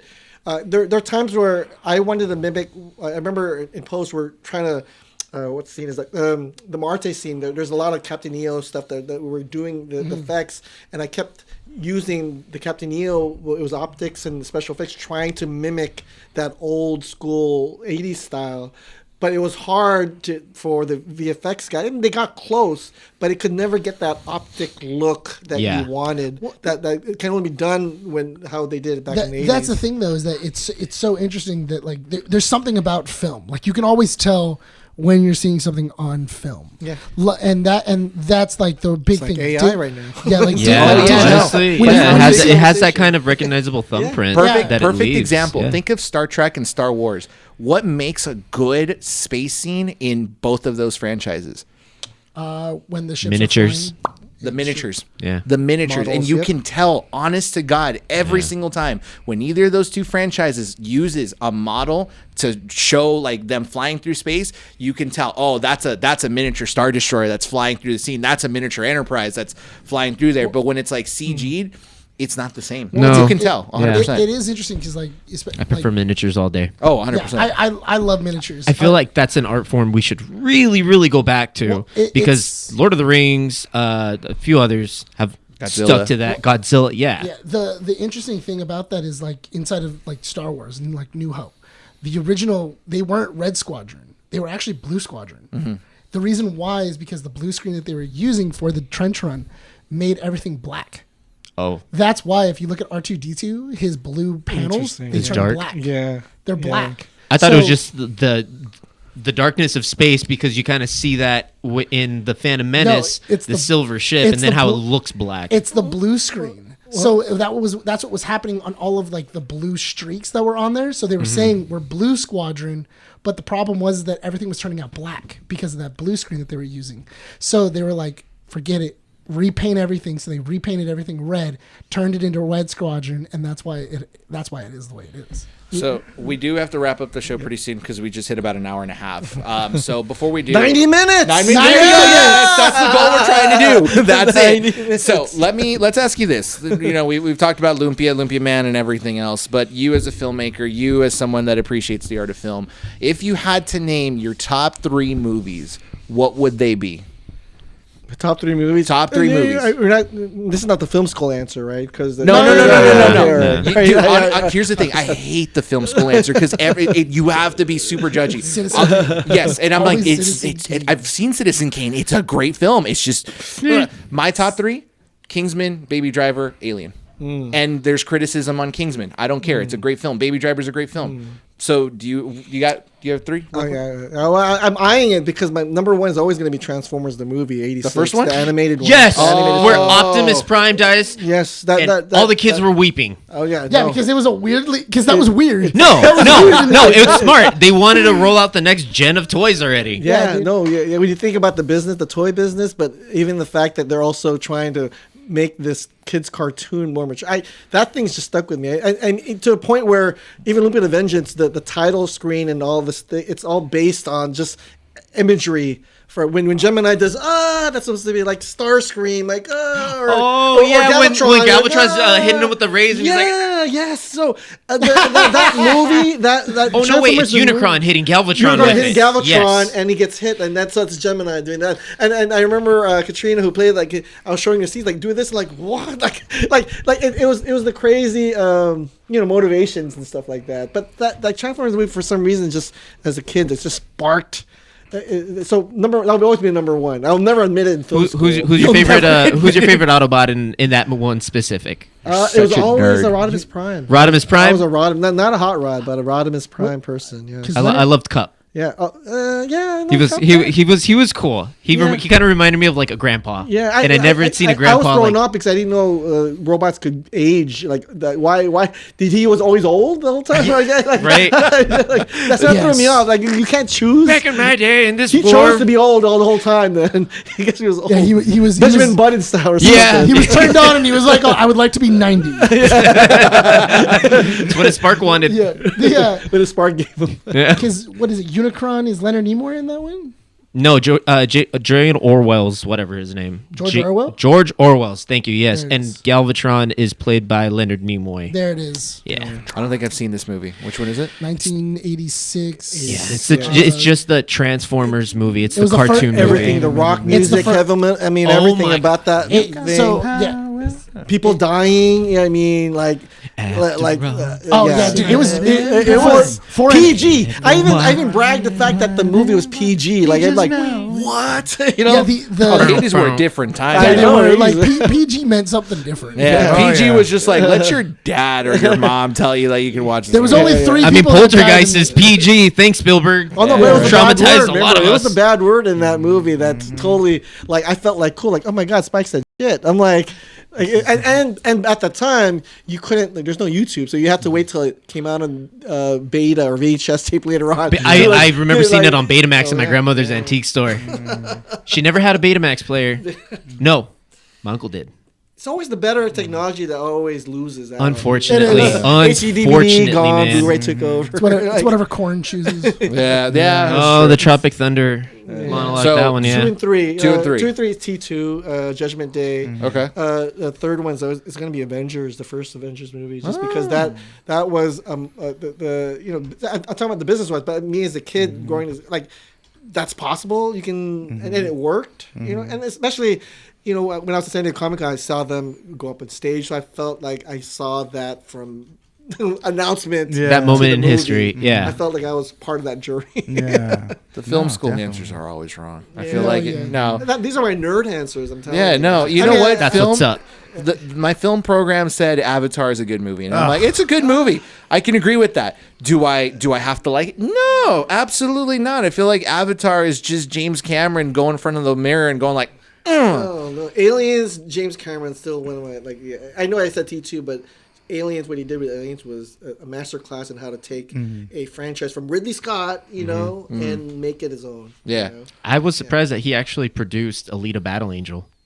I didn't James know. Cameron? James Cameron. yeah, but that was Robert Rodriguez. Robert Rodriguez only directed, and James Cameron came to him with the stipulation, I will help produce this movie if you only stay in the one lane of directing the film. So that's why there is some kind of like aspects of like he was not the what is it called? The photographer, the person who DP, does director of photography. yeah. That's not his role, and you kind of see it, but there's still like some similar influences in Alita Battle Angel, and that's one of my favorite like anime movies. And I recently just saw it It's a like good 2 one. days ago. Yeah. And Christy told me, she's like, "Yeah, Spielberg did it." I'm like, "No, he didn't." Spielberg, Cameron. Not Cameron. Yeah. And then at the end credits, I was like, "No way." He is working on a second and third film though. That's not Lord knows when that's going to come out because never he's gonna working on Avatar. Funny you say aliens. I'm an alien person. I just thought Alien Earth with my son too. Oh, don't get no. We're gonna leave it at we're gonna leave it there because look at his face. Look at his face. Look at it. That's a face of vengeance Well, right there. look, like, I'm just saying, like, through a 9-year-old's eyes, it's different. I mean, I have my own thoughts, but from a 9-year-old, from my son's 9, like he sees it differently. No. No. You're good. Oh, we have to wrap the show up, Nick. Please. I 100% agree. Okay. Thank God. All right. Well, I don't. Darn it! You wound him up. Now watch him run. Go, Rene. Tell us what you think. Alien Earth was good. Okay. Smid. Before we wrap up the show, is there anything else you want to talk about? Anything you want to plug in or show off or anything?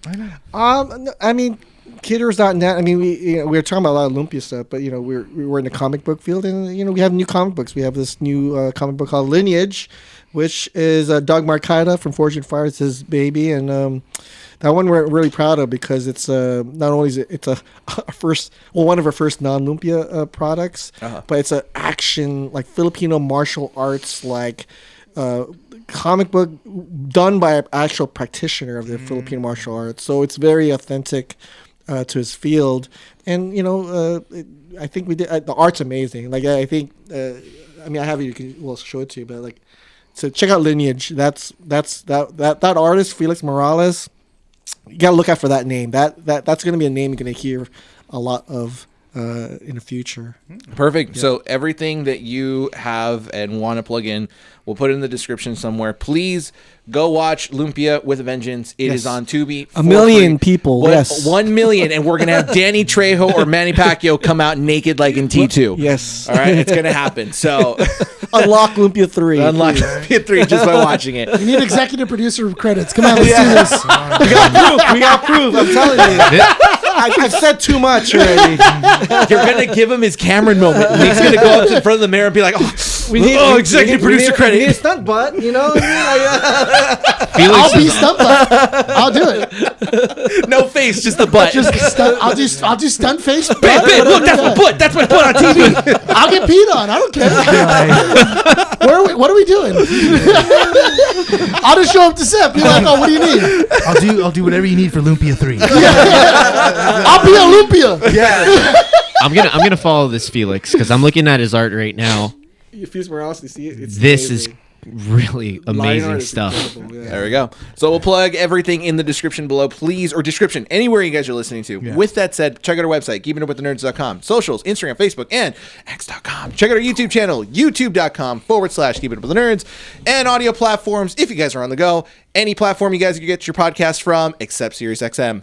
patreon.com/keepingitupwiththenerds, and our channel sponsor, w.gg. Be better. Use code KEEPUPNERD for 10% off all orders. Pat, thank you so much for being on the show. Oh, no, thank you. Really appreciate it. I forgot to send him the script to close out the show. Do you want to close it out? Just however you want. Improv? Yeah, however you want. Love that keeping up with the nerds.